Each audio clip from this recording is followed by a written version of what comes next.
আসসালামু আলাইকুম বন্ধুরা। ফুলের ঝুড়ি আঁকা শিখতে ভিডিওটি দেখুন। প্রথমে আমাদের ঝুড়ি এঁকে নিতে হবে। ঝুড়ি আঁকলে ফুলের ঝুড়ি আঁকা সহজ হয়। নিচে থেকে আমরা আঁকবো সুন্দর একটি ফুলের ঝুড়ি আঁকাচ্ছি সরাসরি মার্কার বা সাইন পেন দিয়ে।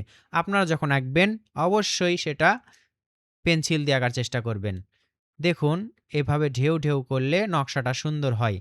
আবার দেখুন এটার উপরেও আমরা করছি। আপনারা 2B অথবা 6B অথবা 4B পেন্সিল ব্যবহার করতে পারেন। ফুলগুলো কত সহজ নিয়মে আঁকি দেখুন। এই যে ৩ টা গোল দিয়ে এভাবে পাপড়ি আঁকবো। ১ম মাঝের ফুলটি বড় করব এবং ২ পাশের ২ ফুলটি আমরা একটু ছোট করব। যেভাবে আমরা আঁকছি, নকশা করছি, আশা করছি এভাবে আপনাদের জন্য সহজ হবে। আর এটাই সবচেয়ে সহজ এবং সুন্দর। রঙও আপনাদেরকে সহজভাবে করে দেখাবো। পাতা আঁকা খুব ইজি। ইচ্ছামতো আপনি পাতা আঁকবেন এরকমই যে হতে হবে এমন কোনো কথা না।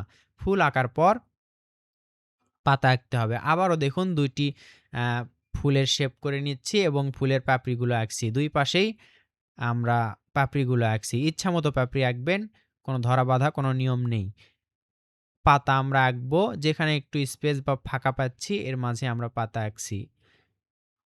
পাতার মাঝে একটি করে দাগ দিচ্ছি। এবার আমরা এই যে হাতলটি আঁকবো। ঝুড়ির যে হাতলটি আছে এটা আমরা আঁকবো, ডাবল করে আঁকবো। ডাবল করার পর এর মাঝে একটু নকশা করলে ভালো হয়। ঝুড়ির নিচের অংশে যেই নকশাটি করেছি সেভাবে একটু ভাঁজ করে দিলেই নকশাটি সুন্দর হয়।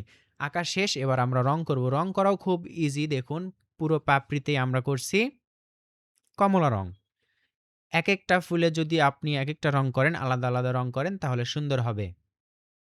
ছোট্ট বাচ্চাদের বা শুরুতে যারা শিখতে চাচ্ছে ড্রয়িং, আ তাদের জন্য এই ভিডিওগুলো বেশ উপকারী বলে মনে হবে আমি মনে করি। এবার দেখুন পুরো ৩ টাতেই আমরা করলাম কমলা রং, এটাতে হালকা গোলাপি রং করলাম। আমি বলেছি ইচ্ছামতো আপনি রং করতে পারেন, ইচ্ছামতো ফুল ড্রয়িং করতে পারেন। তবে এই কৌশলটি মানলে আপনার জন্য সহজ হবে। আপনারা ভিডিওটি ছোট্ট সোনামণিদেরকে দেখান, যারা শিখতে চায় তাদেরকে দেখান। ভিডিওটি দেখে সুন্দরভাবে আঁকতে পারবে এবং অন্যান্য ড্রয়িং করতে উৎসাহী হবে। আমরা দেখুন পাতার এক পাশে হালকা সবুজ রং করছি, আরেক পাশে ফাঁকা রেখে দিচ্ছি। কেন? আরেক পাশে আমরা গাঢ় সবুজ রং করব। এতে করে দেখুন পাতাটি বেশ সুন্দর লাগবে। একেবারে সবুজ রং করার চাইতে একটা গাঢ় একটা হালকা রাখলে সুন্দর লাগে। এবার এর মাঝে চাইলে আপনি এভাবে রং করতে পারেন অথবা পুরোটা সাদাও রাখতে পারেন, ফুলের মাঝের যে সাদা অংশটি। এবার আমরা দেখুন বাহির থেকে রং করে নিব যেন মাঝে রং করতে সুবিধা হয়। দাগের বাহিরে যেন না যায়। এটা কি রং করছি? নীল রং, আকাশি রং, হালকা নীল রং। আমরা একটু লাইট করার চেষ্টা করছি দেখতে যেন সুন্দর লাগে।